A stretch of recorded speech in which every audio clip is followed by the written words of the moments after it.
is up, everybody? Welcome to another episode of Limited Resources. This episode number 795. My name is Marshall. I'm one of your Limited Resources, and joining me on the line all the way from Denver, Colorado, it's Luis Scott-Vargas. Luis, how's the week been? What up? Oh, it's been great.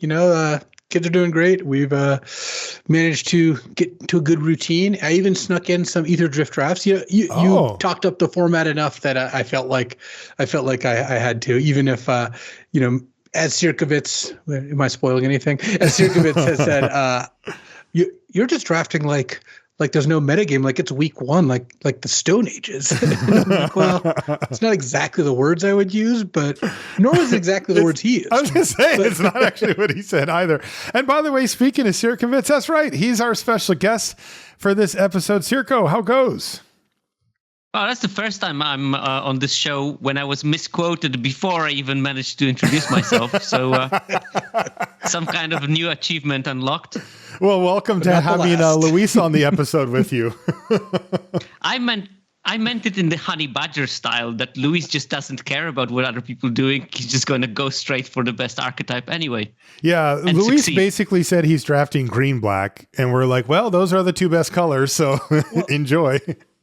I did enjoy opening the Wrath and going blue-white with like a bunch of Mole Drifters and the Wrath, Hole Drifters, as it were. And Haunt the Network is still a card I really haven't passed much, because why would you? But the format I think is a totally fine format. I'm not going to go quite as deep as you gentlemen, but I have enjoyed it. Yeah, it's I've really enjoyed the change of pace. We're going to talk a little bit about Etherdrift and get Sierko's take on it via our Crack-A-Pack. We have also got a few questions from our Patreon, or actually from our Q&A episode last week that we wanted to get to. I mentioned that at the end of last show, and there wasn't that many left, so I figured we'll just kind of get through those, and then we're going to talk about luck and skill with Sierkovitz to wrap things up. First things first, though, we want to say thank you to each and every person who supports us on Patreon. It's patreon.com/limited resources if you'd like to check it out. And we really appreciate it if you would. We also want to say thank you to Ultimate Guard. They make the best stuff in the business. If you need to protect your cards, your decks, your collection of cards, they have you covered. They've got sleeves at the card level, deck boxes, and longer deck boxes to hold multiple deck boxes, as well as binders and ways to organize your collection at home. And they make the best stuff. Super high quality, well designed, well thought out, great materials, and it all comes together into a great product from Ultimate Guard. If you want to check out their lineup, it's ultimateguard.com. And then if you want to buy something, you can pick it up from your favorite local game store or online retailer. Thank you, Ultimate Guard. We really appreciate it. So let's get through these questions here, because again, there weren't so many left, Luis, that we almost made it to the end, and I figured we could just kind of go through. And if Sierko has something to add, he can add something too. This one comes from Kevin, who says, welcome back, LSV. How was your paternity leave with the twins? What are your thoughts on Etherdrift? Do you have any opinions on the incoming universe beyond Final Fantasy, Spider-Man, Avatar? Oh, I mean, paternity leave was great. Gave me and kind of us the time that we needed to get to know the kids, settle into more of a routine, kind of do all the difficult stuff that you need doing. I am glad to be back. It's been a lot of fun getting back more into kind of Magic and what's going on here. I did miss talking to Marshall and Paul every week. Etherdrift, I got to say the best thing about it is exactly how you sold it on me, Marshall, which is it's slower. You have more time to do stuff. And, your example of the 2-mana 2/2, you pay 5 to look at the top 3 and put a permanent into your hand. Like, that card is good, the Drover, I think. And, there's been a lot of formats where you would play a 2-mana 2/2 and you'd expect to never activate it. And that has not been my experience with that. That card does get activated a fair amount. And, I think I'm really looking forward to Tarkir Dragonstorm. I've been looking at the previews and stuff for that. So that I think is going to be awesome. But this is I think for the amount of time we have, especially, like, I would have swapped Etherdrift and I think, what was it, Foundations that we had for a really long time? There was one of the sets that we had for quite a long time. It was Foundations, This is coming from someone who actually liked Foundations a lot. I don't know if you remember, but I drafted a ton of that set. So I think I just like when sets rotate quickly anyway. that usually fits nicely with how I tend to interact with them. Yeah, these days it does seem to make more sense to kind of get them in and get them out because we go through them so quickly.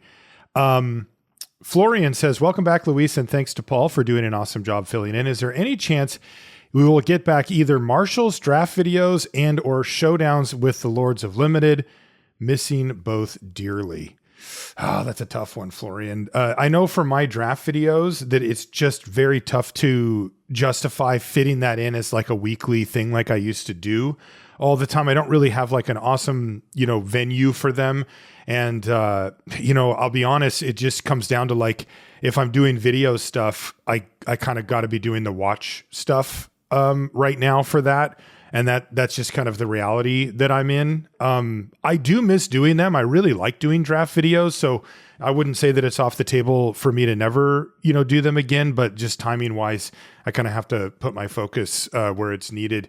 And then, Luis, we somehow got ourselves into a position where we are up on total trophies on the Lords and like opening the door. Yes, for them to come back in. It wasn't just incredible amounts of play skill and vast experience in the team drafting format. Yeah. No, for me, really, I'll take the blame. I'll take the hit. I'm the one who basically pulled the plug on that. The biggest thing for me is when the kids get home and we have like the whole like nighttime shuffle, like that is just, it's really hard for me to do stuff in the evening these days. If part of the reason I don't really stream that much, I used to stream and sometimes in the evenings and all that. I just can't add anything new, and this would be adding something new at this point because we've stopped it for a bit. So I don't want to say never, but the Lords are great. I really love those guys. It's nothing about that. It's just I don't really see a way to kind of make room for it right now. Yeah, I think there's one of the three people on the other side that we like intensely dislike, and the other two are great. So we don't need to. And that's why we stopped doing it, basically. Yeah. Next question comes from Luke, who says, welcome back, Luis, and thanks to Paul for filling in so brilliantly. Luis, I've been enjoying your dual commander videos on the CFB YouTube channel. Could you tell us a bit about the format and what you've enjoyed about it? Is this just CEDH or is this something different than that? Very different. CEDH, you would hate, Marshall. Absolutely want to be one of your least favorite activities to participate in. To give you an example of why, and this isn't me throwing shade at the format, I just know Marshall. Yeah. Sam Black has written lots of, very long threads about all the political maneuvering he's used in order to get to the, top 4 of his latest CDH tournament. Oh, good Lord. The opposite of what you want to be doing. Trust me. Never ever want to be doing Dual that. Commander is awesome. I think you would enjoy it quite a bit. It's 99 cards plus your commander, and it's got the normal commander rules where you can cast your commander whenever it goes back to the command zone. It costs 2 more. Slightly different banned and restricted list, and it's 1v1. So I've now played and you can play it on Magic Online. I've now played with like Aragorn, which is one of the really popular decks. It's got the Jeskai Aragorn, that gives you the Monarch. And all it is like 1 mana removal, 2 mana counters, and pitch spells like Subtlety, Fury, Solitude. And your goal is just to counter or kill everything they do, play an Aragorn, and draw 2 cards a turn the rest of the game. That's cool. Awesome deck. Hidetsugu and Kairi, if you remember the March of the Machines blue-black legend. Yeah. And so you have a bunch of lands that let you tap and sacrifice a creature. So on turn 6, you're like, Hidetsugu and Kairi, put back like a 10 mana spell, sack it, play that spell. And the fact that you always draw your commander means you can make kind of combo finishes like that, which is really sweet. That's cool. And Malcolm the Eyes is another deck I've played. There's a lot of fun decks, and the games are really good. So I like Dual Commander a lot. Is it 40 I would definitely life? recommend it.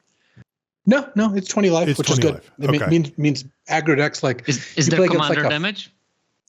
I don't even think so. I don't. It's not as far as I'm aware. If it Sounds has, like it's not a big come factor. up in 30 games or whatever. Yeah. So Yeah. I can't say that. That I know. Next question comes from Sani, who says, congratulations and welcome back, Luis. I think it's clear by now that Magic is one of the all-time great games like chess, poker, or bridge. But unlike those games, Magic seems to need a constant stream of new content meaning cards, to stay appealing. What is it that makes Magic different? And do you think that there is a form of Magic that is truly timeless in that it can stay fun forever without new cards? Maybe Vintage Cube. Well, it's kind of interesting question because, like, in some ways, I don't think it's not to say that like chess couldn't be improved by rules differences, but that's clearly not really what's going to happen at this point. I think that I think that Magic, you could play old formats or limited formats without having to add new stuff, and it would be pretty fun. Yeah. But I don't know that, like, what is the reason for doing that? In the same reason that is, it's hard to add more to chess. It's also like hard to justify why would you not have Magic be, get changed and have it do new stuff. Totally. So, I mean, think of any of the arbitrary subsets of cards that people play with, like Vintage Cube's an example, but like Old School, or, name any of the formats that Wizards does, Modern, Vintage, Legacy. I mean, there's huge pre-modern fans who they run tournament after tournament. Totally. And that format's not changing. There's no new cards being added. And those are like being selected for reasons, but I'm pretty sure I could take any reasonable subset of cards and it would be fun. Like I do not think that we need new Magic cards at this point to make Magic still be an interesting game, but like, why not? Like, it's way better when you're constantly adding to it. Last one comes from Emery, who says, welcome back, Luis. Belated congratulations to you and Gabby. Wishing you both as few sleep regressions as possible. Hypothetical question. You, BK, Marshall, and Paul are playing a game of Two-Headed Giant. Let's say it's LR versus CR. Suddenly, someone suggests, let's do high maintenance versus low maintenance teams instead. What would the new teams look like? So it started off with me and Paul versus you and BK. Are you shifting, and if so, how? I mean, I kind of feel like you correct me if I'm wrong. I feel like me and BK would actually still be a team low maintenance. I feel like I think BK is by far the lowest maintenance. I feel like I've worked with you and Paul a lot. We've done coverage. I feel like in a lot of ways, none of us are very high maintenance. Yeah. But, but I think if when push comes to shove, I don't know. No, it's interesting because scrappy. I don't think of myself as high maintenance at all. But I think I'm the most high maintenance out of the group. Also true. Yeah. Yes. Like, I'm definitely the pickiest, and, like, I want it done a certain way type of thing. And Paul likes to have things a certain way too. Like, he's a little more regimented. So yeah, I think it would actually just stay on the same team somehow with you two jokesters bringing up the king of the low maintenance. That's a great question, by the way, Emery. Okay. Really good question. Let's do a Crack-a-Pack. And again, we'll use this, Sierko, to kind of get your take on where you're at with the format as of right now, and then we'll talk about luck and skill. So first card out is Skybox Fairy. That's the 5-mana 4/4 vehicle with flying. I don't believe I've ever actually seen this on the battlefield. No one cast the push the limit against you. Somebody cast it, but I countered it, and I don't think that Skybox Fairy was.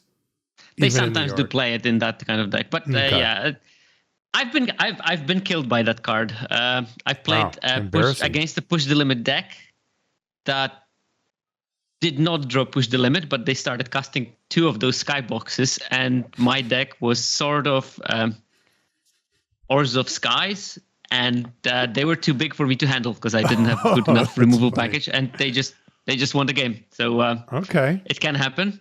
I mean, obviously, I'm not picking that, yeah? Yeah. Even though it's colorless, Sierkovitz, it means you could go into any color pair from your Skybox. Yeah, that's why I'm going to leave it to other people to put it into any of their decks. Good for you. Next is Light Wheel Enhancements. This one's a flop. That's the 1-mana white. I was high on it before the format was released, but and if the format was aggressive like they normally are, it would have been much better. But it just, putting a +1/+1 aura on a 2/2 still doesn't make it trade with Ketradon. Right, exactly. And that's the sort of problem that this card has. And putting it on your Ketradon to make it a 7/7 is not such a big of a boost. No. Yeah, this is the kind of card which in a very specific format can be really sick, but a lot has to kind of go right for that to be the case. And it's really fun when these little trinkety things that let you replay them and all that can be good, but this one does not seem particularly but the weird thing for me is that card was really good in Theros Beyond Death with the whatever the aura was called, even though it was a very Sentinel Eyes or something. Sentinel, the eyes. But there was a lot more triggering off like casting enchantments and stuff. Yeah, maybe that. I think that was a big part of it. That was the thing. But yeah, even though the format was slow, so yeah. Next is Ripclaw Wrangler. That's the 3 and a black 4/3 that you can get back. The worst that makes burglar rat ever. Yeah, it's really even too slow and bad for this format, where you are getting the time to actually cast something like this. But to me, this is just another indictment on vehicles. Oh, I have a beautiful graph on vehicles if you're interested about that. Well, yeah, I am interested. Next is Thunderhead Gunner. This is one of the headliners for the set, just because this is the best red common by like quite a bit, I think. And like, that is not what I would have expected coming in, even though it's an impressive card. But, if you would have told me, if just like future Sierko would have popped in and said during the set review, that's the best red common, I would have changed literally every grade I gave in the whole rest of the set, because I would have bet a ton that it would be Lightning Strike, and that's just not the case. The Gunner's really good. I mean, the first time I saw this card in play and it was going, I'm like, no, this doesn't look like a 23rd card at all, does it? This just looks great. So totally. I think I probably would have given it a super high grade in the set review, but I just wasn't in the set review this time around. So there's really no way to know. Yeah. I mean, it's basically Oblivious Bookworm, but bigger. I don't know that I would call it to go that far, but I like that, Sierkovitz. Lean into that. Oblivious Bookworm without the possibility of actually just being up a card. Right. Yeah, well, that's a shame. But in exchange, Luis, I give you Reach. Yeah, it is quite a bit bigger, I will say that. Yeah, but I mean, it being better than Lightning Strike, again, given the context of, how we kind of look at sets these days with regards to the speed of it, that's just a shocker. Next is Midnight Mangler. It's a part-time vehicle. Just filler. Here's Beast Rider Vanguard. This is a card we were talking about before, the 2-mana 2/2 that you can activate. This to me is one of the kind of, again, it's a card that I could point somebody who has been drafting for the last few years and say, like, the two best cards that we've looked at so far are Thunderhead Gunner and Beast Rider Vanguard. So, take from that what you will, and it kind of explains what you need to know about the format. Yeah, it's a filler plus. So sort of like a deluxe version of a filler card. You don't want to super prioritize it because you will usually want 1, maybe 2 in your deck. Right. And you should get them because they still go reasonably late. You can't like reliably wield them anymore, but you get them. Yeah, and I think that like if 17 Lands was able to track how many times Beast Rider Vanguard was activated in game, I would be like, what? It is capable of doing that. Oh, it is? Yeah. Oh, I didn't know that. You can get it from replay data. Then I guess we would be interested. But yeah, I would have taken the under on like any reasonable I'll do that number. analysis whenever the data is out that can look at that. I will do that analysis specifically for you, and I can give you the numbers. Wow, thank you. I look forward to it. Next is Swiftwing Assailant. That's the 4-mana 3/3 flyer with Start Your Engines, and it turns into like a Sarah Angel. I like it more than I probably should. I like it in my Orzhov decks that are quite good in getting to the max speed. And the 3/4 Vigilant Flyer is a pretty decent body here. Yeah, you still need weaponry to kill all the reach creatures, but once you get that, that can finish the game in a hurry. It's right in the midpoint where, like, if they use a removal spell on it, you're like not that, it's not invested that much, but it's also like generally not going to give you a particularly large advantage, I wouldn't think. Yeah, and I don't know how much you'd have to pay me to take a white card first, but it's a lot more than a Swiftwing Assailant. Next is our first uncommon. It's Boosted Sloop. Card's been actually pretty decent. Yeah, committing to 2 colors is a little bit tough, and it seems like blue-red is not where you'd want to start out in most drafts. It's splashed more often, I think, than just straight up ran, but it does. That deck just doesn't quite come together. It has enough raw power in blue-red to be a playable deck, but synergistically speaking, that thing, whenever you discard a card or whatever, there's just not quite enough meat on that bone to make it great. But this is an individually powerful card. So my take on it is that the card is a sort of trap. Mm-hmm. And by that, I don't mean that the card is bad. I just think that this is not the card you should go into to draft that archetype.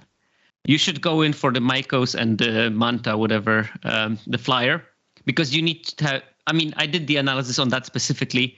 You need multiple copies of those creatures that grow whenever you discard a card in order for the deck to be good. And, you want probably 3 of the Mako/Stingray in your deck. And those are both uncommons, right? And you need those first. Once you get those, then you can think about getting into the deck, because if you don't have them, then your deck is going to be still sort of meh unless you go into the push the limit kind of version of it, which is also possible, but there you need to have the push the limit. So going for the sloop first, maybe not such a good idea, because very often you will end up in this mediocre Izzet pile that doesn't have neither of the plans. So I would first acquire the plan, and then those sloops, if the lane is open, you're going to get them late, so you don't have to worry about it that much. Yeah, and I mean, even with those warnings in place, we go back to what Luis started off with by saying, which is like, also, it's just a straight up gold card. So now you're telling me that like it's extra risky? It's like, this isn't really lining up to be there are multiple risks there, Yeah. Next is Carrion Cruiser. I love that card. Cruiser's pretty good. This is the card I want to take. I really enjoy the gameplay on this. Yeah, these are this is a good example of that dividing line that I kind of set out with the vehicles of being a spell first and a leftover piece of cardboard vehicle second. And this is a good one that fits that description, where it's like I'm close enough to playing a card like Carrion Cruiser on its face, and then I'm okay getting a halfway decent vehicle. It's a crew 1, 3/2 for 3. It's like, all right, this is enough to make it worth it. But I'm, again, putting these vehicles, in the context of would I play this if it weren't a vehicle, if it were just a spell, and this one's close enough. It's also a bit of a trap, because it screams green, black, but actually the best home for it is Dimir. Where the artifact synergy. Yeah, it's actually got the sort of best delta win rate of all the color pairs in the mirror decks. But I mean, how is it a trap? I mean, it still goes in green black. No. It's not a trap as if you draft it, but it's got a sneaky side to it where people don't think of it as a Dimir card, but actually in Dimir it does. It's still great in Golgari, don't get me wrong, but in Dimir it's perfect because you have a lightning rod of a creature in Pagdol Terror. And this one lets you rebuy them later if you have fewer copies, and let you get to the maximum speed and everything. And it's still an artifact and that comes for the synergy. So it synergizes, yeah. Next is the weird one that we talked about, I think last week maybe with you, Luis, Rover Blades, the one that's an the double strike equipment and the a vehicle. Card that never works for me but always beats me. Yeah, that's the category. Is that the one for you? Yeah, okay. For me, that's the one. That's great. And then our last uncommon is Gallant Strike. This is actually pretty well positioned in the format. It's the 1 and a white destroy target creature with power 4 or greater, of which there are many vehicles end up having toughness 4 or greater, because you have to put the extra oomph into getting them up and running. And then of course green, being the best color, has a number of targets that are really good for it. And then it also cycles for 2. It's a pretty good card. It's a great card, and I'm jealous of the person sitting 5 seats away from me. They will get that late Gallant Strike, and that will be a clear signal for them that white is theirs for taking. Yeah. I actually don't mind drafting white at all in this format. I would just yell down the table, white's going to be open. If you want it, come on in. And here's another reason why Skyseer's Chariot is our rare. The 1 and a white 3/3 flying. And when it ETBs, you can choose a non-land card name. And what is it, like activated abilities of it cost 2 more. 2 more. And then it has crew 2, annoyingly. This card is awesome in Vintage Cube. Is it really? Yeah. Well, I mean, playable. I guess it's awesome is a stretch. It looks more like a constructed sort of bad card or sideboard card in constructed than anything in draft. It's just not efficient enough in terms of what it does. If it was like a crew 1, maybe it would have been good. I've been doing, when I've been drafting, this is just coming clean. I've been mostly forcing green, blue, or black, some combination of primarily green with blue or green with black is kind of, I've just found that the colors are deep enough that I can make a deck almost all the time with that. With that in mind, I would take Carrion Cruiser here as my pick, but we have another foil. We have another card.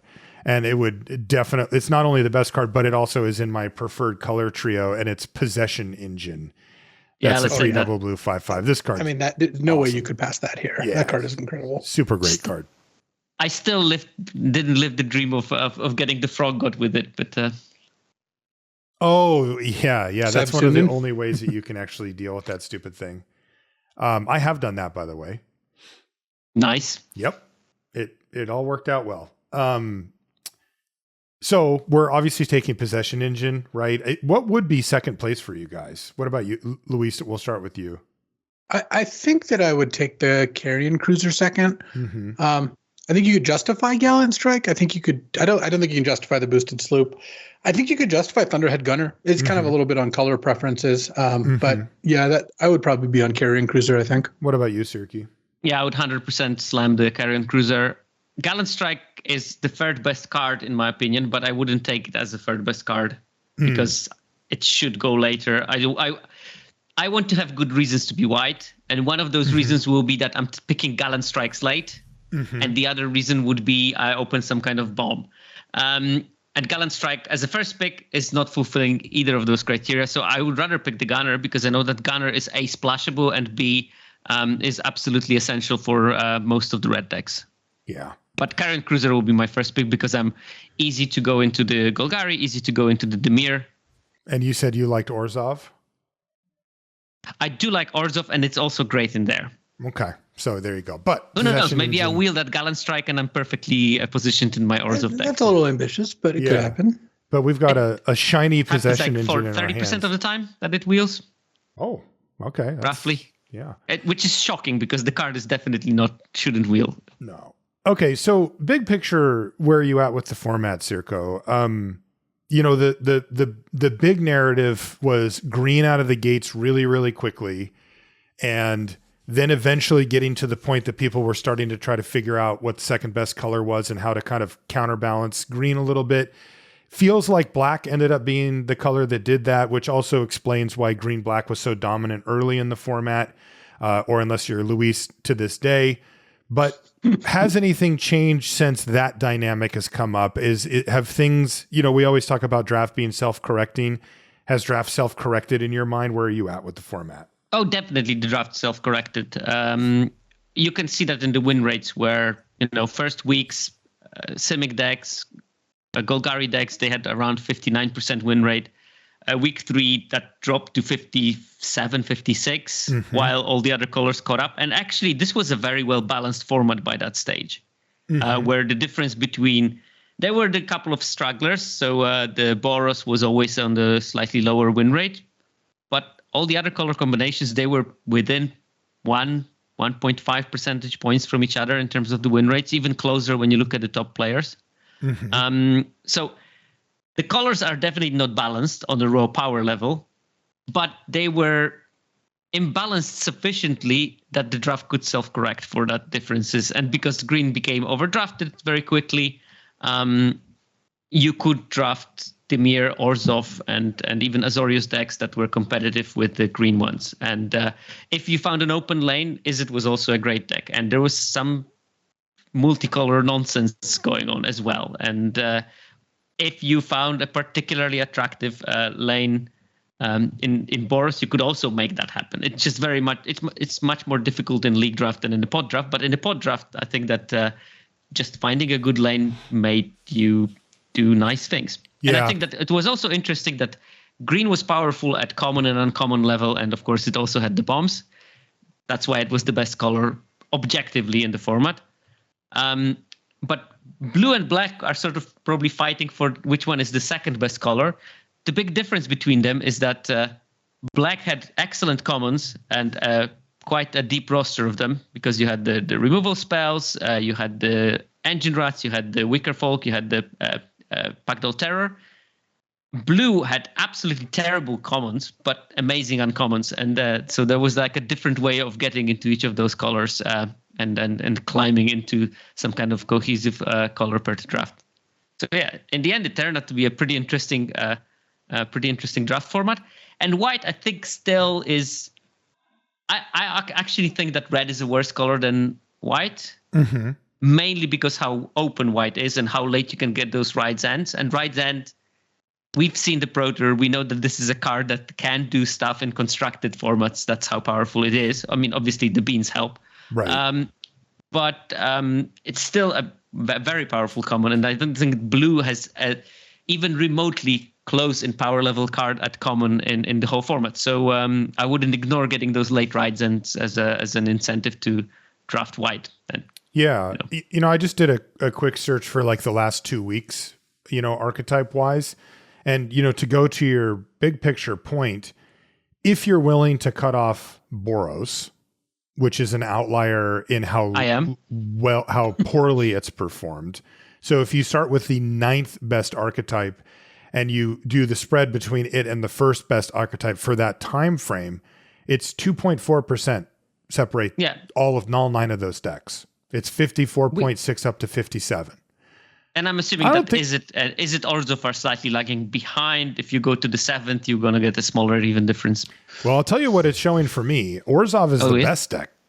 Oh, wow. Nice. 57%, and then Celestia.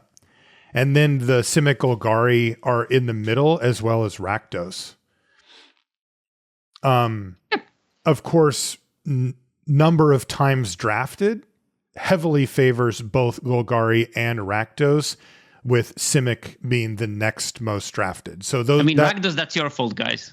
Yeah, that was a Paul. I have seen people talk about that, to be honest. Yeah, Rakdos is pretty good. But the interesting thing to me is that both Celestia and Orzhov do feature white, which I've been bashing on for this episode. But that was the natural place to go, right? If green is very much spoken for most drafts, and most people are aware of black, kind of where do you go from there? And it looks like white, so green, white, and white, black, they kind of sniped the best combination with the other best color of those two and have outperformed the rest as a result, although only by a little bit. They're really, really close together. This is probably going to, day to day, it changes because I tried to follow that at least till like week 3, and it just every day there was a slight change, and that slight change means that something goes from the 2nd place to the 7th place all of a sudden. But does it mean much? No, it just means that they're very close to each other. I did 2 searches. I did one at 3 weeks, going back 3 weeks, and one going back 2 weeks. And the list stays the same except for one of them swaps in the middle. That's the only big change. So, it looks like the format's at least somewhat stable for that time frame. But yeah, the cool part is that, yes, you can draft, like, Luis, you were talking about the network or whatever, that's Dimir. That's the worst of the non-Boros decks. But like I said, it's right there. It's 54.3%, 54.6% a week after that, and that's a perfectly, like Luis can turn that into a trophy. No problem. He doesn't have to be focused on, the absolute top decks. And that is kind of how it felt at the beginning. It was a little bit like if you weren't on green, at least green. And then if you didn't know that it paired well with like black and blue, the train was kind of leaving the station without you, but that doesn't seem to be the case now. Probably because everybody's fighting for those green decks. It's a bit of a fashion situation. I've seen that recently people, for example, are drafting. Corticals was a big fan of that, drafting Simic Tempo, where you draft all the junky Simic cards, and all of a sudden they work, like all the food stun counters, bounce offs, that kind of stuff, and cheap creatures, and because those cards are just going so late now that you will always almost have access to them. Yeah. Now that I said it, probably it's not true anymore, but fine. What's your take on vehicles? My take on the vehicles. I think that there are vehicles and vehicles. And obviously, and I actually don't like the fact that there are vehicles and vehicles. I think that you either stay consistent and make vehicles that are specifically vehicles that need crewing, or you make things that can turn into a creature but don't call them vehicles because you can turn them into a creature, or vehicles that bring a friend to crew them. That's cheating. It's cheating. It's just a creature. Also, it makes my data analysis very difficult because what do I count as a vehicle and what do I count as a vehicle? But that's an interesting question. I did the sort of like very generic because I was asked by Johnny Goodman of all the people about vehicles, and I decided to do some analysis on those. And the long story short, the more vehicles in the deck, the lower the win rate of the deck. And 0 vehicle decks had like roughly 56% win rate. Then if you have 1 or 2, it stays around 55.5. So it's pretty close between 0, 1, 2. And then it starts dropping off to 55 when you have 3, 54.5, 53.5. And at 6 vehicles, it dips to 52. That's the 17 lens users, which have win rate above 50%. That's why those numbers are above. Mm-hmm. And then you see a sort of spike back. When you have 7, you go back up to 53. And I think that this is the signal of those push the limits decks, which are a real thing, and that they will happen once in a while, because I see the same kind of spike even more pronounced when I looked at the function of vehicles and mounts in the deck, where the curves look exactly the same. It's just that the dip is at 8 and the small bounce back is at 9 vehicles plus mounts in the deck. However, there's difference between the color pairs. Not every color pair is made equal. And like Rakdos, it just plummets when you start adding vehicles. It's nothing to do with the Rakdos characteristic. It's just that the Rakdos vehicles are just not particularly great. But if you look at Gruul actually has the best win rates when it has between 2 and 4 vehicles. But again, is it because vehicles are good, or is it just because there are really, really powerful Golgari vehicles, including the Broodwagon, including the Debris Beetle, and having a couple of those, of course, is going to make your deck win more, not because they are vehicles, but just because they are busted cards. And, like things like the Carrion Cruiser that we mentioned in the Cracker Pack also are going to contribute to that. And this has nothing to do with vehicles per se, but with individual card powers. And the rest of the colors, they see sort of the trajectory that the more you put, the worse, except for one, which is Dimir, which actually sees an increase of win rate as you add more, up to 5, and then the sample sizes were just too small for me to take them seriously. So Dimir doesn't mind it because putting vehicles also puts artifacts, and you want to have a lot of artifacts. And you're going to, hopefully, if you're in Dimir, be making Thopters, which can crew those things quite efficiently if you put the right. How many of those vehicles are like Midnight Manglers or whatever, which are kind of fake vehicles? Exactly. And white decks, how many of them are Broadcast Ramblers, which are also fake, or Refuelers, which is just a straight up creature, just split into two. The cost is split into 2 parts. Right. Which didn't make that analysis easy, but long story short, vehicles, the more of them, the worse for the deck. And this is actually, I think, a bit sad about this format, because if you are going to make vehicles in all 5 colors, probably would be better if the set would be designed in such a way that those vehicles are actually beneficial for your deck at some stage. There is the optimum that is higher than 0, but lower than 7. But here what we see is that the optimum is at 0, which is probably not something that you really want. Yeah, I did a quick search here for just how many vehicles are in the set, and it says 41. Mm-hmm. Wonder how many of those could have been something different. I always appreciate having like Luis, Paul on the show for their game design chops too, right? Like, these guys know how to play Magic at a high level, but also they've been on the other side of designing cards. And I always try to put myself in the shoes of the designer. My eye can start to pick out little things, that I'm like, there's no way this card started here. Like, how did they add this on to make it, what were they trying to do to get this card, where it ended up, where you would no way you would start there. But I do wonder as a designer, Luis, if you look at some of these cards and they are, a spell that leaves behind a vehicle, or they're like a fake vehicle that just crews itself or comes with a pilot or whatever. At some point, don't they have to say like, why are we bending over backwards to make some of, because there's some interesting vehicles. They're not just all like that. It's it seems like a much smaller design space maybe than they think it is. Yeah. I mean, what it kind of comes down to is it's kind of like equipment. You know how a lot of equipment these days is like, when it comes to play, equip immediately. Right. That they're kind of showing like, hey, this format, this kind of type doesn't really work that well. Let's see if we can mitigate the kind of like the downside of it. It just shows you that these aren't very good types to begin with. They're not really good mechanics. I don't think vehicles is great. I think too. I really don't.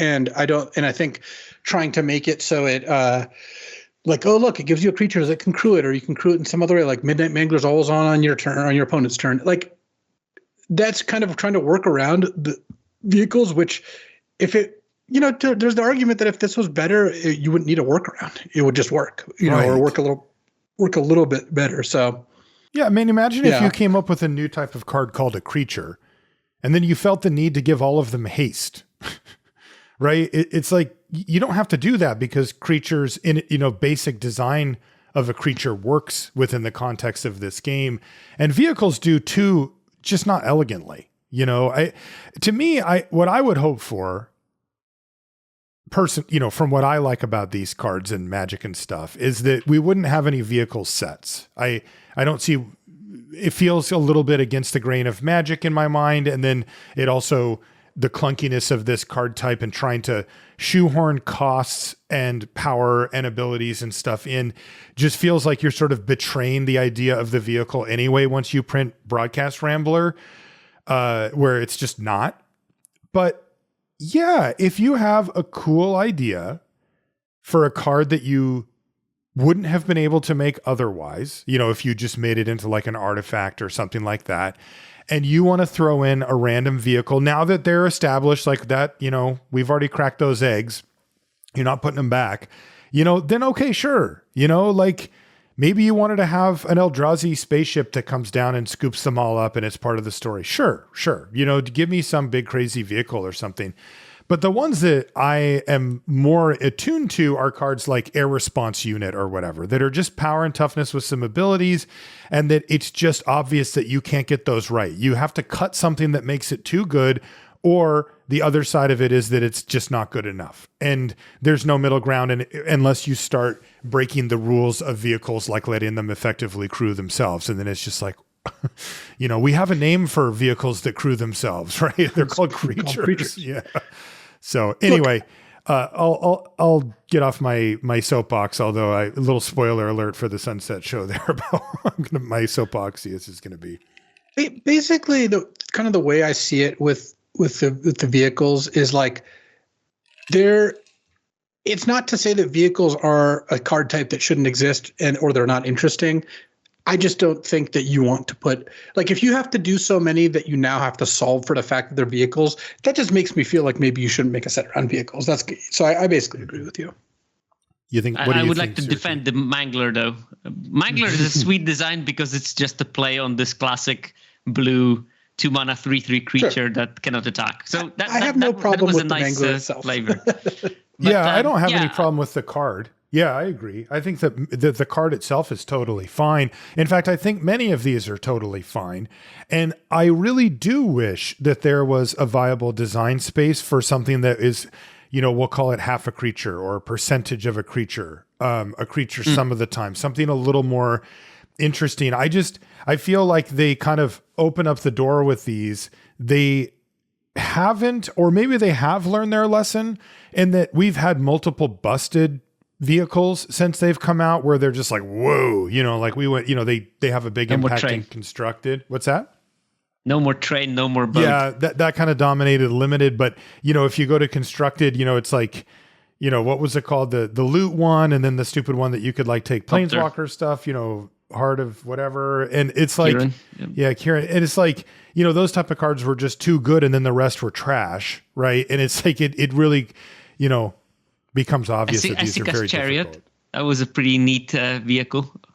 Yeah. Pretty good card. I think that my personal take is that I like vehicles as vehicles for flavor rather than power.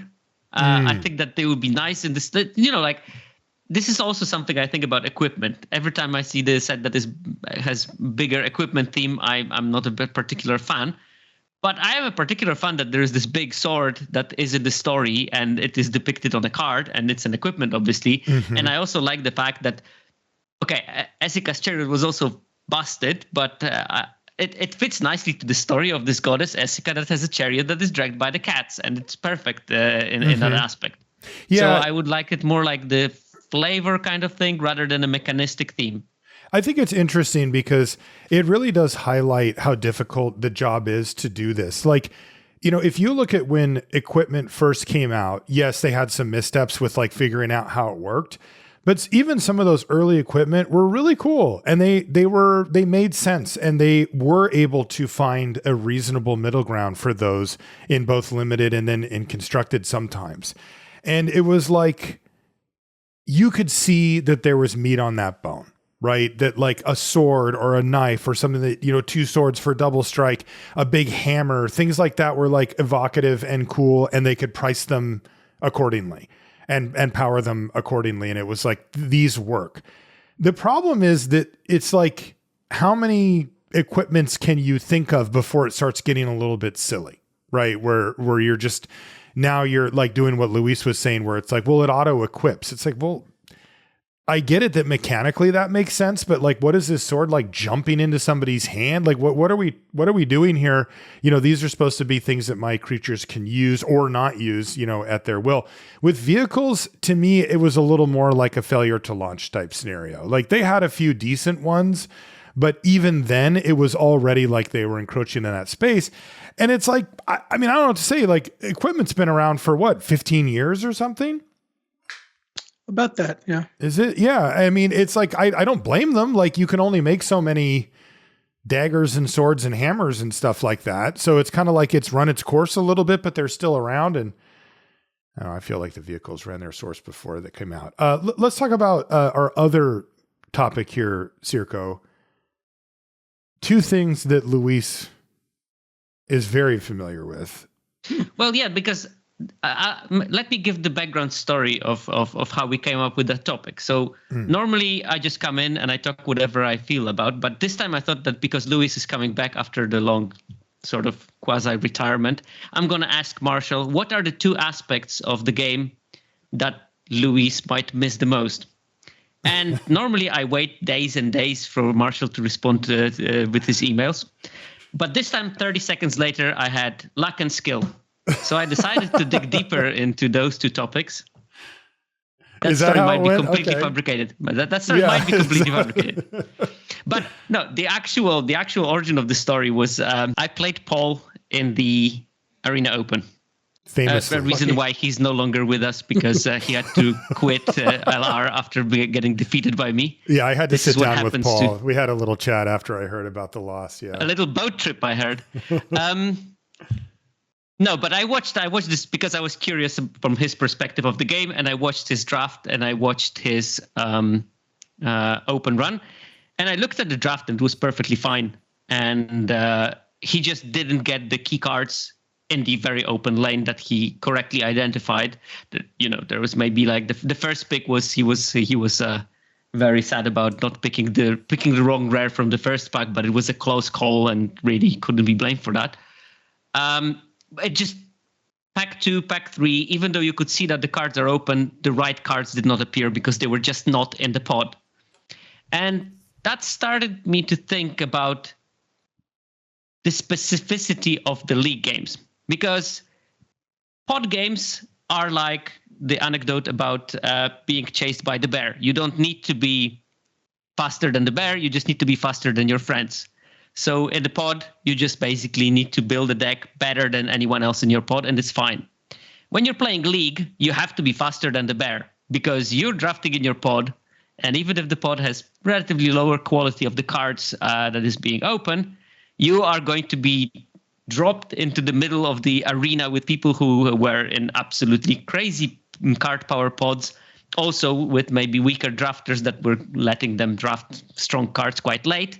And you have to win with those decks. And that's the problem of the League draft. The advantage, of course, is that they're much quicker. So I decided that first things I can do is I can look at what actually is the difference in the power of the pods that we're playing in. Mm-hmm. Is it a big thing or is it a small thing? And I did the analysis where I basically I constructed a stupid bot through coding. The bot was quite stupid in the way that it was always picking the highest win rate card from the pack in a given color combination. Okay. And for every draft that Arena, that 17 lands logged, I was picking the best lane for each color combination. So it redid the same draft 10 times, but forcing blue-white, forcing Rakdos, whatever. Oh, okay. And then just picking the one that was the highest. Yeah, and then I took the average of the 20 best cards for each of those 10 decks. And this is my sort of evaluation, which pod was the strongest. Because, of course, if all the 10 decks had a slightly higher win rate, that pod was quite strong. If they had lower win rate. And the difference was 1 percentage point between like the lowest ones and the highest ones.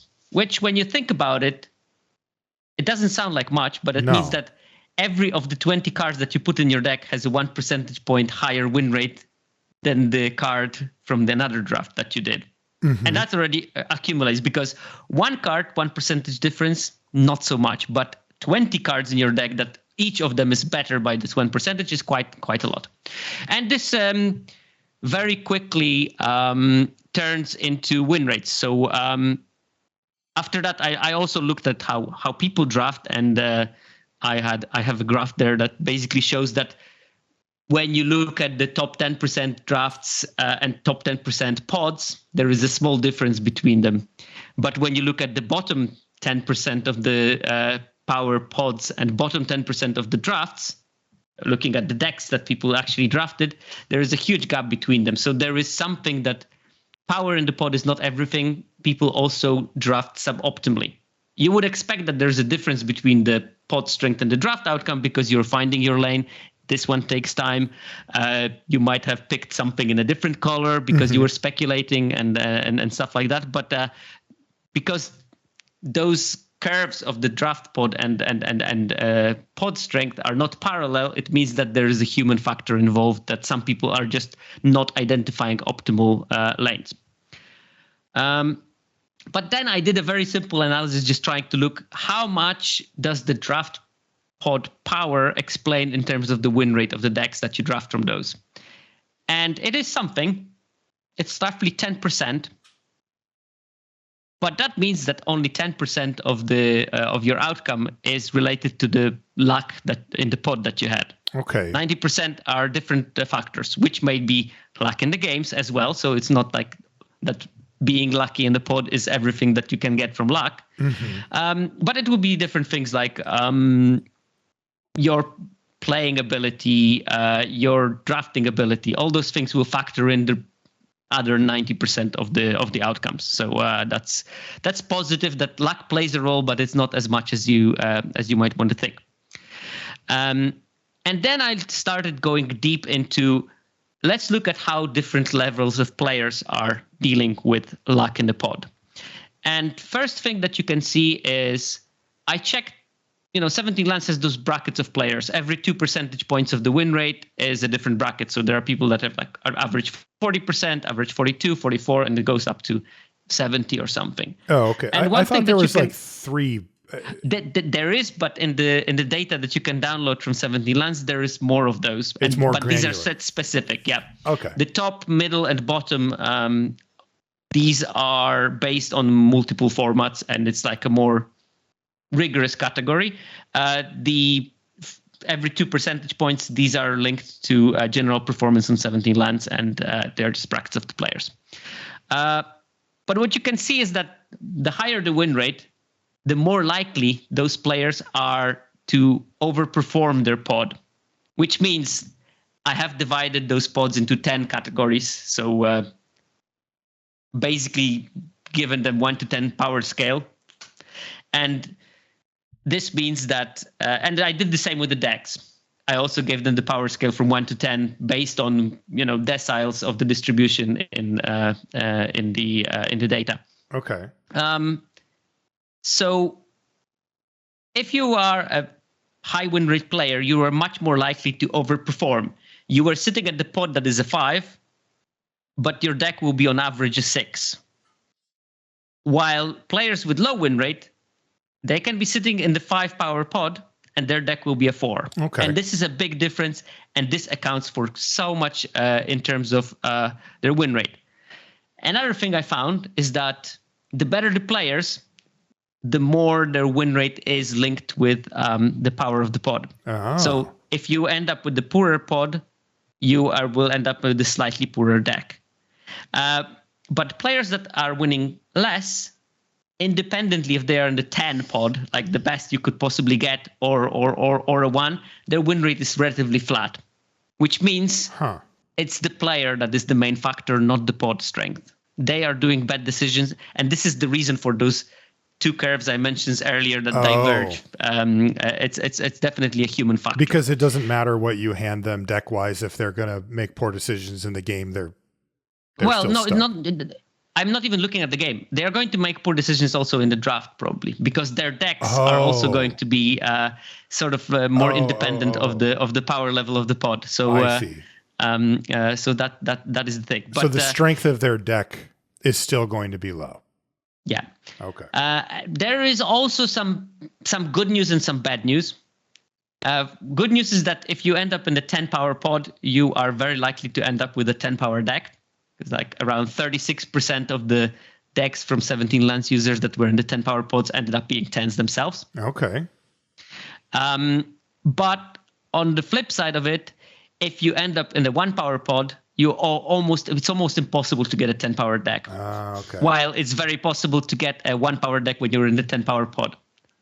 So if you are unlucky with your pod, and this is what happened to Paul in the Open, you are very unlucky to be able to overcome this drawback. And this is like why your win rates on the ladder will never exceed a certain level, because you will have those drafts where there's not really much you can do. I see. Yeah, and then what else is there interesting? Luis, is this a whole new thing to complain about at the Pro Tour? Well, the Pro Tour, you can't complain about it as much because you don't play outside of your pod. So like whether you're in a pod of the 10 power pod or a 1 power pod, like everyone else. Relative. Yeah, I mean, obviously you can be a little more granular when you want to sit next to, like, to use Vintage Cube as an example, just because it's like the most stark. You want to sit next to the person who opens 2 pieces of power, because then you both get one, and the people across the table, they're out of luck. But it really does even out more than that with 24 packs being open. Generally, there's not going to be those big spikes. Mm-hmm. To not put too fine a point on it, at the Pro Tour, you kind of want to be like sitting to the left of the 3 least experienced players in some form or fashion. Like it cuts both ways, because maybe they, will take a card they kind of shouldn't take, and like they switch colors in the middle of a pack, which maybe a more experienced drafter wouldn't. But more likely than that, they'll maybe pass a really good card that they might not know is quite as good as it is, and you can end up, reaping the benefits or whatever. But the question I wanted to ask Sierkovitz was, how you're saying, like, yeah, if you're in like a 10 power pod, you get a 10 a lot of the time. If you're in a 1 power pod, it's very hard to. How much variance is there between the pods? Do you think?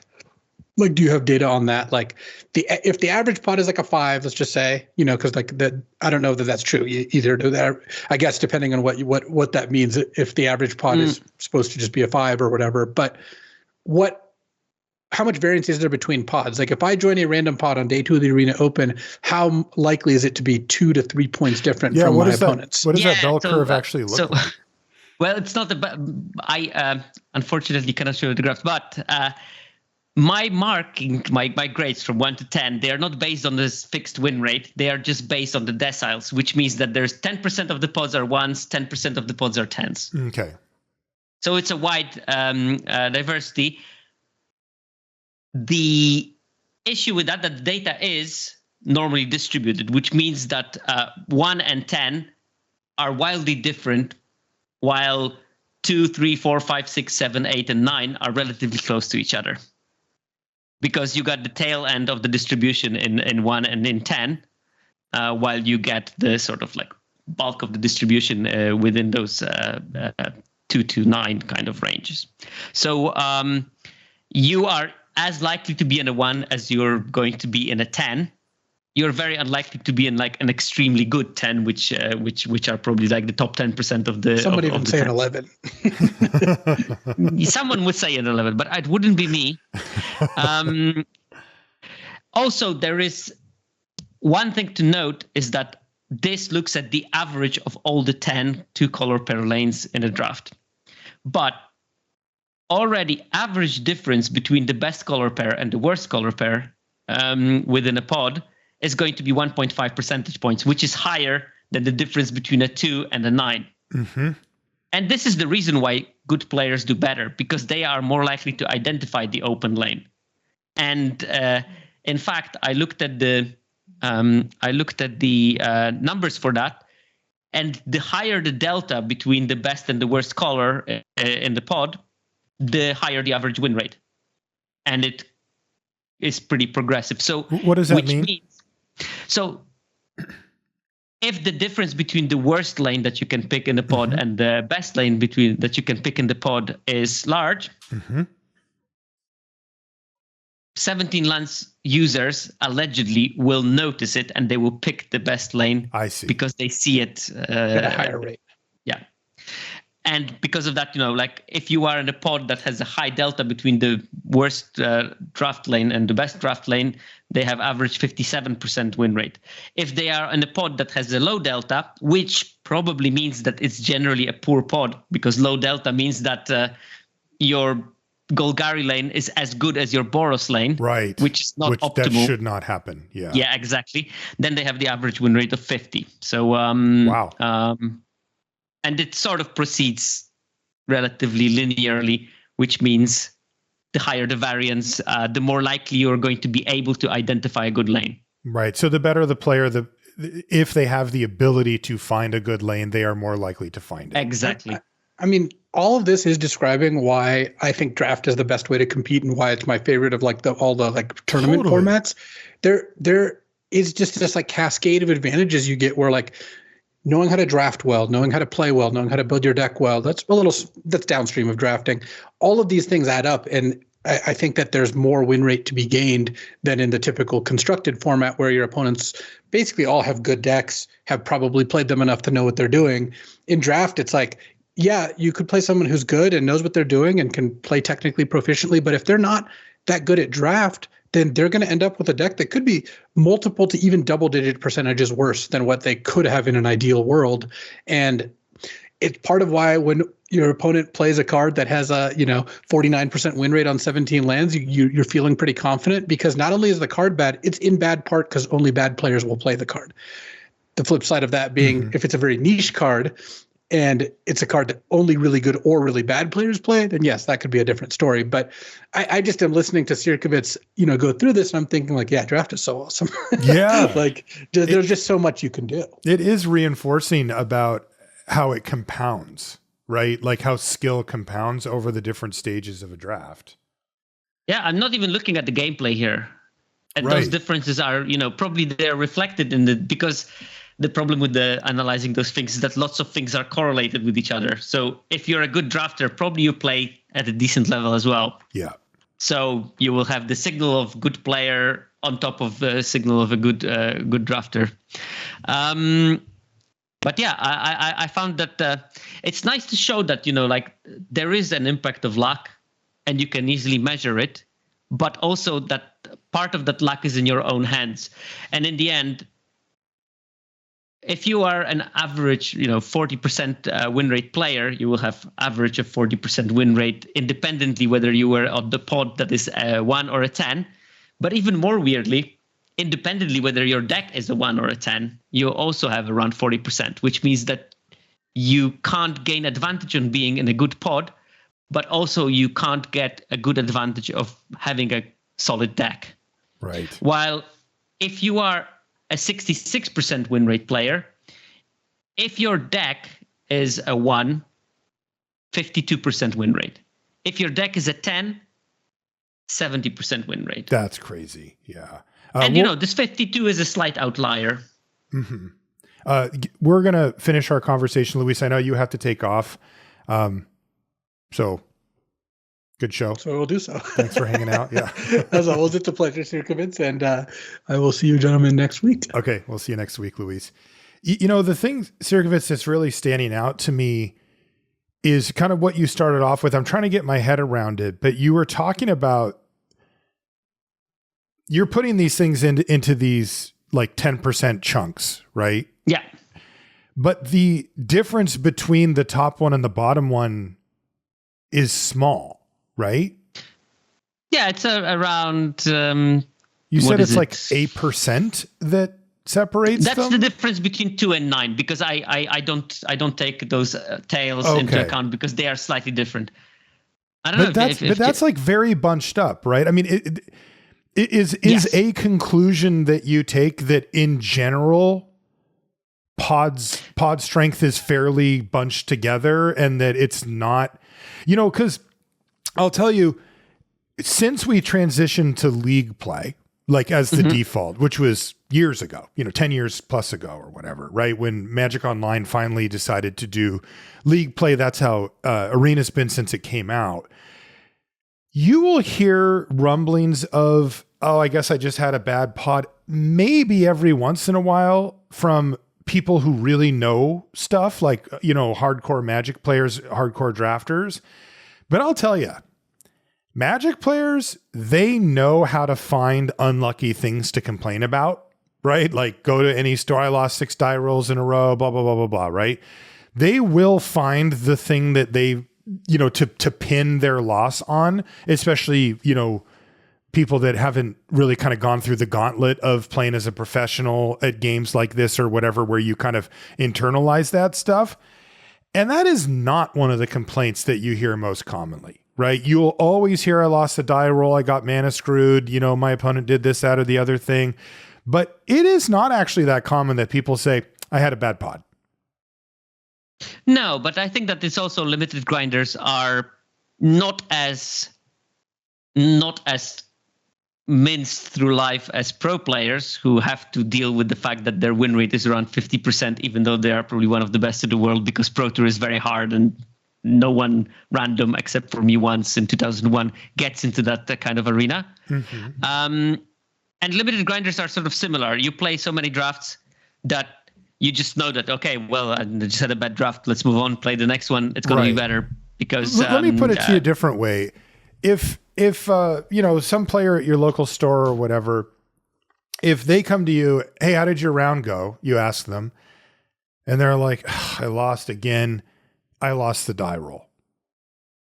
Right. And that's kind of, they're putting that forth as the reason that they lost. It's rare that that's actually the case, that that's the reason, but maybe a contributing factor, whatever.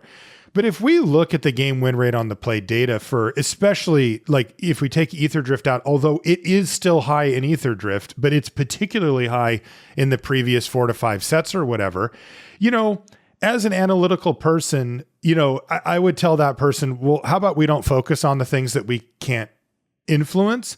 But I would not deny them that them losing the die roll did actually have a somewhat significant impact on their ability to win that one particular game. But if somebody came to me in a bigger tournament scenario and said, we're doing pod play and I drafted my deck, let's say it's Arena Day 2 or whatever, and they're like, I had a bad pod. I just know for a fact that there were no good cards coming through. It wasn't going to happen. Would they be justified? Let's say that their pod was a 3 on your scale, not a 1. If they're playing, they will be playing in pod, which is sort of like, in Arena Open. Okay, that's Arena Open outside of pod. Yeah. Okay, I would think about it. It's like let's go back. You go to the shop, you buy a booster, you open it, and you say, "Oh, it's a bad pack." Justified? Yeah. If you didn't get anything good, yeah. Okay. Yeah. You go to a pre-release and you open your pool and it's bad. Justified? Yeah. Okay. Nothing I could do. Let's multiply those 6 packs that you open in the pre-release by further 4, and you have 24 packs. And you say, "Oh, I opened a bad. I was in the bad pod." It's going to be a smaller variance because you open more packs. If you open 20,000 packs, it doesn't matter anymore. Then it's not because justified. it will be the same. Right. But at 24, there is still an effect. If you see that at 6, you probably will still see that at 24. Okay. So it is a justifiable thing. And small difference, as I said, 1 percentage point average win rate.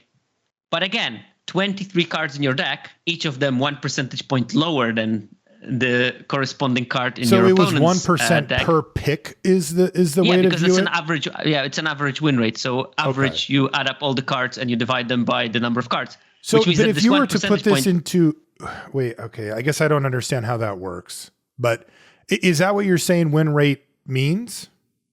In this particular, yes, it means because I would assume that if you told me that this deck is a 52% win rate and this deck has a 53% win rate, that there's 1% win rate somewhere within there. These are not the win rates of the decks. These are the win rates of the cards inside of that deck.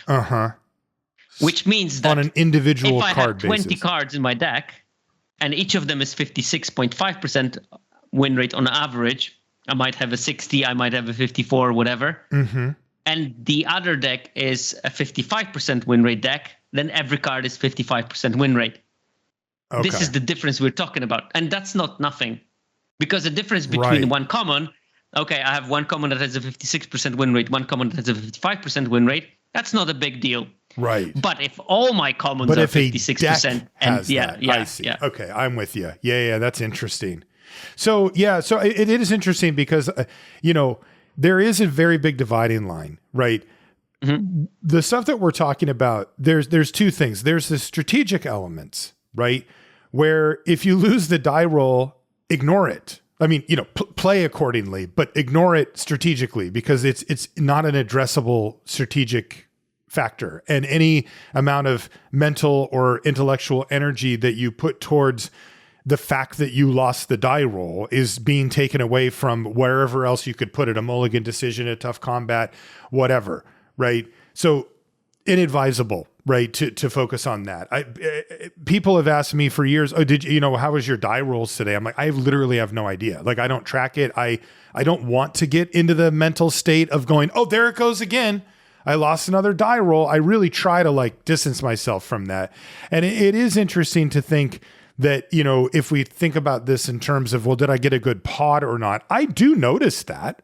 I would message Jay, my friend or whatever, and say, how was pod? How was a tough pod? There was just nothing. Like the phrase that you hear mostly is, I don't know what I could have done, or I couldn't have done anything differently. Right. Where it's like, even had I made a mistake on an early pick and gone in a direction that, perhaps had a little more fruit waiting for me, I still would have had a bad deck. Like nothing really ever came together. And given the cards that I was passing and seeing go through me, nobody around me was getting hooked up with anything either. Right. And those are the indicators to me that, it was kind of a rough pod, not necessarily just a rough seat. Right. Because we've all been in that position where you're in a seat and you didn't get the good deck at the table because of, the first two packs didn't really provide and you kind of got into a lane and you weren't able to move off of it. But that people around you are real happy, right? You're opening up premium uncommons, maybe some bombs. It's just you're not able to take them. So they're being shipped off to other people. And you're like, well, everybody around me is happy, but I'm not, right? Versus, there was never really a flow. There was never, even if I had perfect information, going back to the beginning of the draft, I wouldn't really like the deck that I came away with, that type of thing.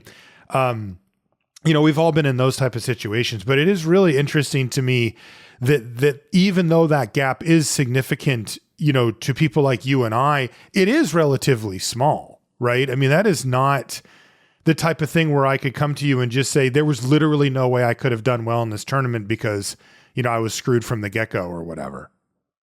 Yeah, and I think that also the fact that, I'm looking at average of 10 different paths, which doesn't tell us all the story about what was the best path of the deck, of the draft.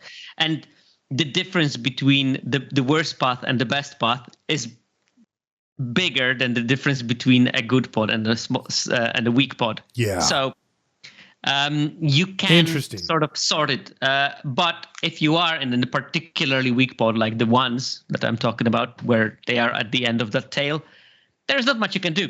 And neither should you worry about it. I mean, it's a shame that you lost how many gems. But what, 1,500 gems is it? It is, yeah. How much can a draft cost? $6? 1,500 gems, yeah. Yep. I just think that you shouldn't be focusing on that as much as you should. I'm actually tracing my die rolls, but I'm not tracing that. I'm never claiming that I lost because of it, because I actually have a very, very good win rate on the draw in most of the recent formats, and surprisingly good. There were some formats recently where I had a higher win rate on the draw than on the play. Okay, there's an article in there somewhere, dude. Like if you can teach people how to overcome, like a 53% disadvantage to start off with, that's a useful thing. It might just mean that I suck on the play. Mm-hmm. Well, no, I think my decks are usually better to cope with an extra card and then stem the bleeding early. I really focus on early interaction, for example. You're a defensive speed kind of person. Yeah. Unless the format is super aggressive, then I just draft an aggressive deck and hope for the best. But even in my aggressive decks, I am trying to have defensive speed interaction because they're also good in the defensive deck, in an aggressive deck. Shock, for example. I mean, Shock is good defensively on turn 1 too. Mm-hmm. But also on turn 4 when you can cast a 3-drop and a Shock to progress your offensive plan. So I'm super happy drafting those, and I prioritize them. And because of that, I hopefully do slightly better on the draw than I can. If I can make the game last longer, being on the draw is an active advantage.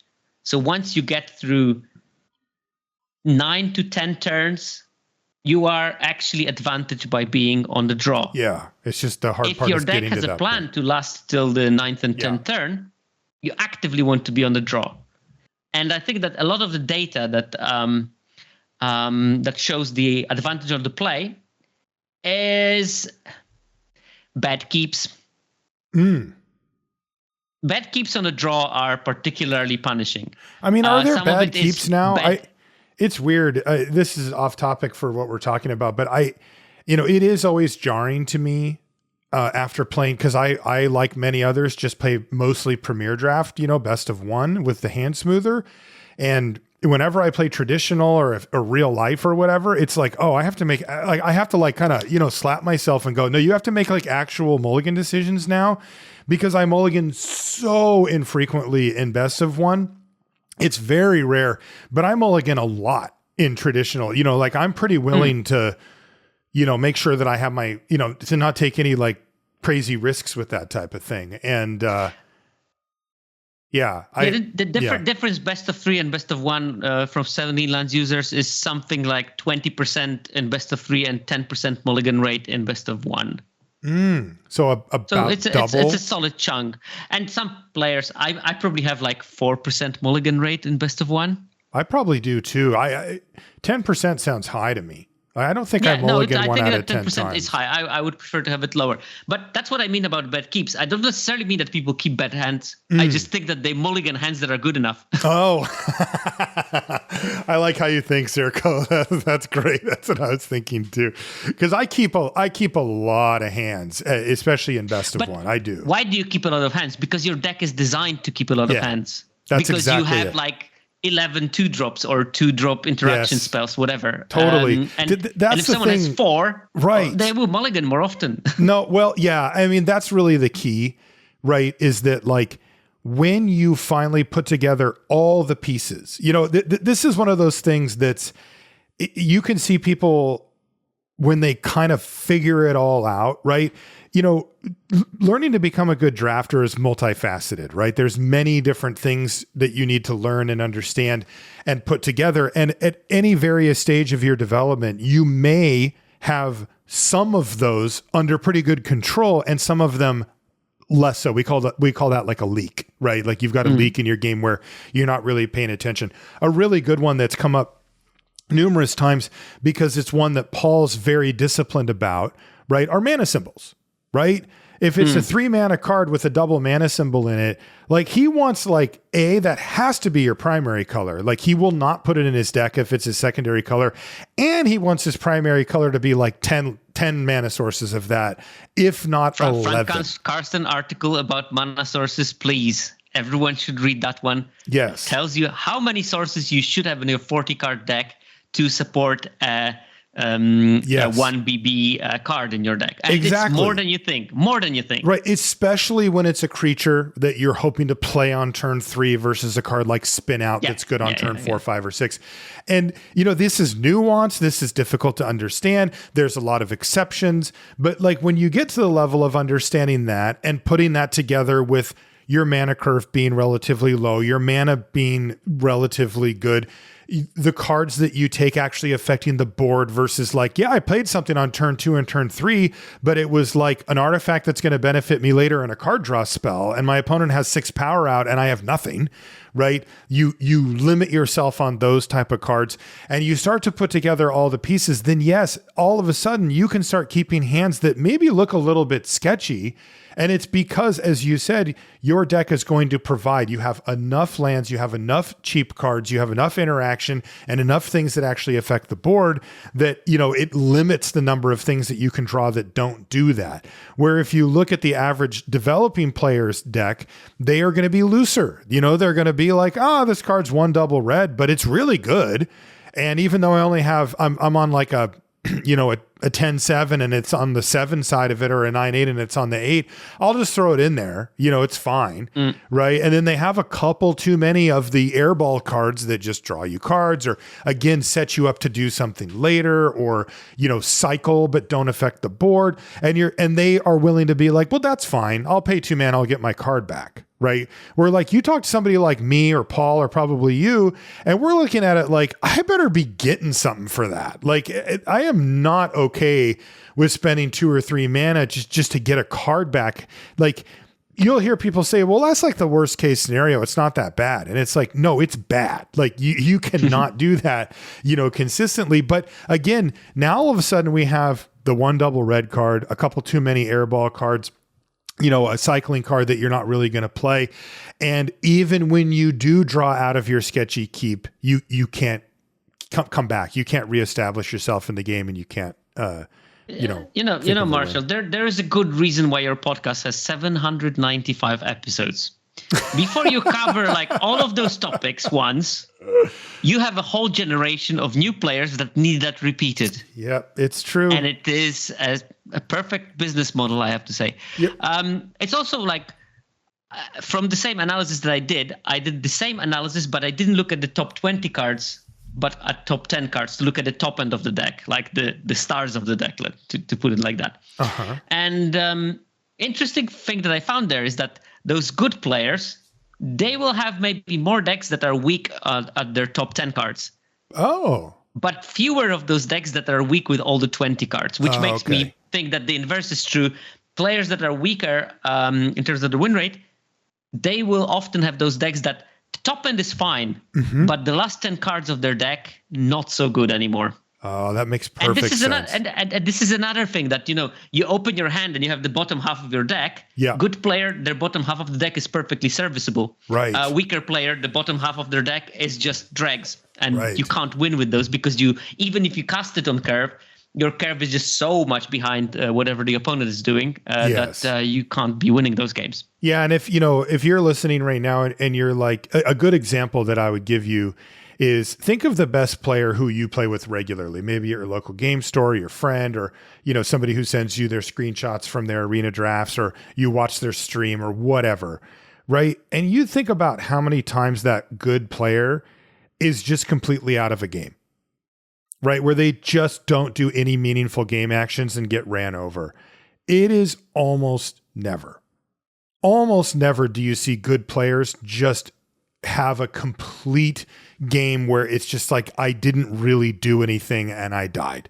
That is very rare. What you'll see that from that scenario that you described, Sierko, where you have a player who's, you know, learning still, or maybe they have some leaks that they haven't really focused in on to fix. And then they draw the bottom half of their deck, and the first 2 or 3 things they do is nothing, or they just straight up can't cast their spells because they either don't have their mana colors, they don't have enough of it, or their cards are just too expensive to get cast in the early stage of the game. And the other player just simply plays some spells and they get the win just based off of that, right?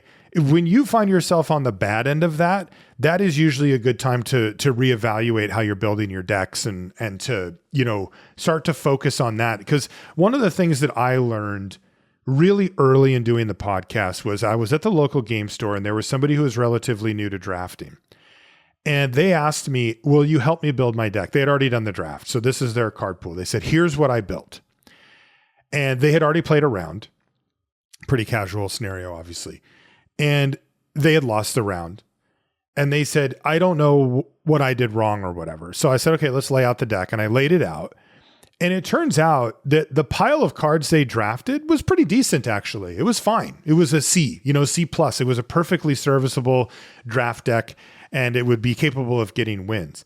But they had no discipline, or they didn't understand yet how to put the deck together. And they had a whole bunch. It wasn't like they had all their good cards in the sideboard. It wasn't that. It's just they had a whole bunch of cards in their deck that just didn't do anything.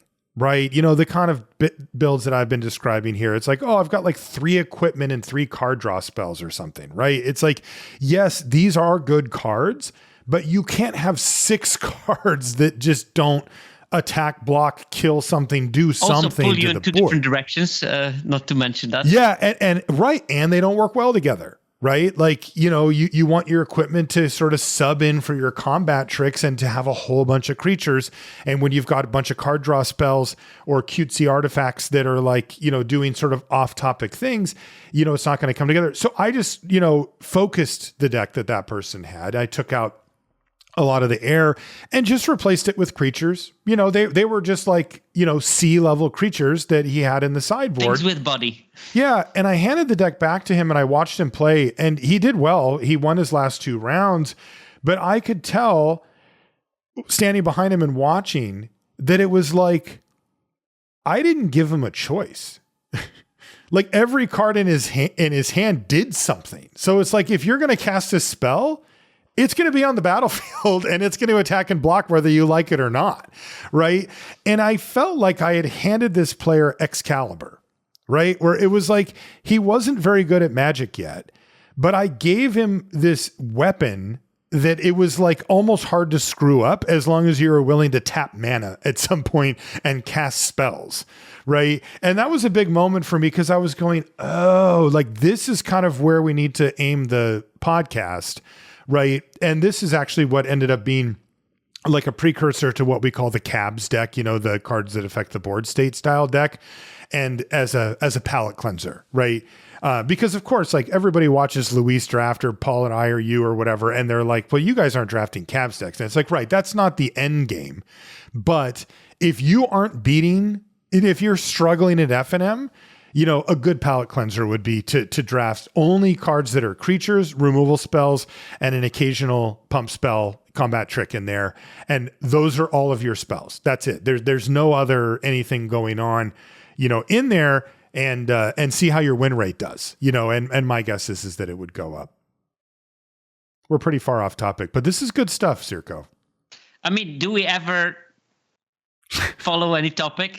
For a while. Ever happen? For a while. Yeah, this is so that at least we know that we strayed from it. That's yes. the only reason why there we was defined a the topic in the first place. Yes. Exactly. How would you know that you stray from something if you don't define it? Yeah. But anyway, but the takeaways from what you were talking about, not what I was talking about, but from what you were talking about are interesting to me. Further backing up that skill is critical for a draft, that skill remains draft remains very skill intensive. Is that a takeaway that you had as well? Yeah, basically what I tried to say is better good than lucky. Despite what the common knowledge tells you, it's actually much better to be good than to be lucky. Yeah, because luck can only get you that far. That luck will only give you 10% of the wins, at least the luck in the pod. Luck in the games, probably the other 10, and the remaining 80 needs to be filled in by work, conceptualizing, thinking about what you're doing, and learning. Yeah. From people like Marshall, for example. Great. Or even, dare I say, Luis. That's great. Yeah, really cool stuff. So did you do one of your shows on this or a post or something that people could look at it? Yeah, I did an episode on that. I did a whole episode on luck versus skill. That also has the part about the vehicles. Great. It's my last magic numbers. Okay, so on magic, do you know what number that was? 148. Wow, I'm chasing you guys. Man, that's a big number. Okay, I'll put a link to that in the show notes as well. So if people want to dive deep on the numbers with Sierkovitz there, you can get the full deal there. Sierko, thanks so much for coming on the show. We love having you on and getting your takes on everything. And I'm loving having me on. Wait. You survived the Luis episode, by the way. Yeah, and I honestly I don't remember last time when Luis was, because a couple of times I filled in when he couldn't join because of the preparation for the twins. Then there were a couple of sets when I didn't come because it was just too short a cycle. Yep. Then I was on one with Paul. Yep.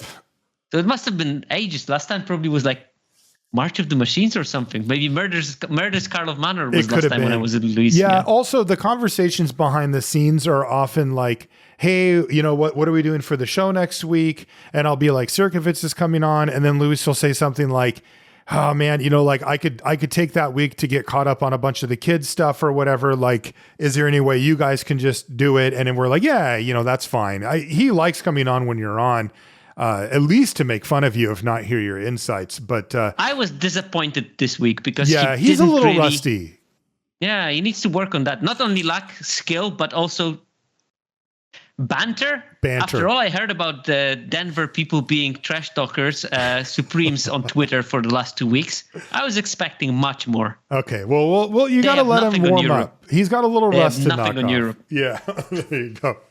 All right, that's going to do it for this one. If you want to find us on social media, I am Marshall_LR and Luis is LSV. Sierkovitz, again, I'll have a link to his latest Magic Numbers show, and you can find him, find his stuff on X/Twitter, as well at Sierkovitz. I'll put a link in the show notes to that too. Also 17 lands. And 17 lands, of course. Make sure, I mean, we all use it now, right? Hopefully. I mean, it's a useful tool. You would be wild not to if you want to improve. Definitely. And, you know, you can support 17 lands. I'm a Patreon supporter of 17 lands. You can do that still, right? Yeah, I am a patron myself. Yeah, patreon.com/17 lands. You know, this is a really cool project that just doesn't have to exist at all, right? Like these are just people. I was talking to someone recently and I told them that in 10 years or so, you can look back at 17 lands and you will think these people were absolutely mad giving data to people for basically free. Giving access to information. Information is going to be more and more valuable as the time progresses. And it's an amazing thing that they provided for the community, and we can use it to self-improve. Definitely. And I just like it when people do something really interesting like this that they don't have to, right? It's just it's a passion project. It's a thing, you know, that the people at 17 Lands plus you, Sierkovitz, is kind of the, you know, the face of it in some ways. You know, this is doing something interesting because it's interesting, right? There's no big, you know, media push behind this. There's no, you know, they're not making money at this. It's just it's definitely a passion project. Right. And you know, I see how it works from the inside without contributing too much in terms of work, but at least watching it.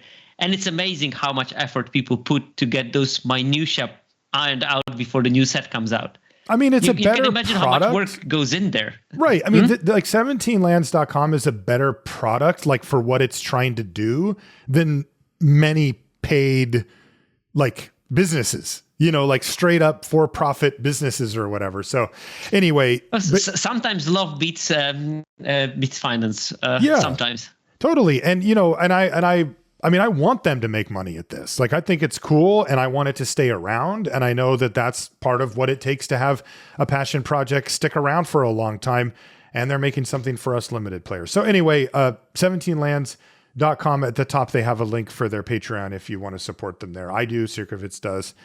And you may want to consider it as well. We also want to thank our Patreon supporters as well as Ultimate Guard for their support of the show. And with that, we'll be back next week. We'll see you then. Sierkovitz, we got the sign-off dumped on us here because Luis had to go. I have a sign-off. Yes! I have a sign-off. I have a sign-off, and it's a good one. Okay. Yesterday, I opened Arena for the first time in forever because I was marking some assignments for the students and I didn't have time to draft much. Mm-hmm. But there was a message waiting for me that I got a new title. The Mind Sculptor. You know, now they have those titles in the Arena. Oh, where it says like collector or whatever? Yeah. Uh-huh. But I got a very special one called the Mind Sculptor. And it said that it was retroactively awarded to me for winning a decathlon competition during the during the Kamigawa Neon Dynasty. What? Yes, and that reminded me. You're a mind sculptor now? Yeah, I'm a mind sculptor. I'm Jaya the mind sculptor because my avatar is always Jaya. But it's a cool title, first of all, the mind sculptor. It's better than collector, in my opinion. Mm-hmm. But it reminded me of the existence of Decathlon. And because this is the biggest soapbox I will ever get, if someone at Arena Team or WotC is listening, Decathlon was such a great idea. You played 10 different formats. Decathlon. Okay, I got you. Yeah, remember that one? That was always happening after Christmas or something. And that's what I got the title for. You played standard, historic, alchemy, draft, sealed, maybe some weird format like Momir. And if you trophied in enough of them, you got tickets to compete in the final competition. And that final competition, if you won it, you got... I got like a full set of Kamigawa Neon Dynasty. Every card from that set, before it was released, I had like this thing that I could redeem later in the game. And then I started my format with already one copy of every card in the set. Nice, get those gems rolling. It was so rolling. Cool. Yeah, but it was so cool just to play it. And so many people just played each of the formats trying to get to the trophy with that. And, maybe skipping some of them because you didn't have to get all the 10. And it was sweet. So it would be really nice if the movers and shakers of the arena would sometimes run a decathlon event. All right. Official request from Sierkovitz to bring back to the decathlon. Bring decathlon back because of multitude of formats. It was fun because you could put yourself outside of your comfort zone sometimes or learn something new. I had to play Brawl for one of them, I think. And it was something very new for me. But now Luis tells me that 99 card version of Brawl is fine. So maybe also the 60 card version is okay.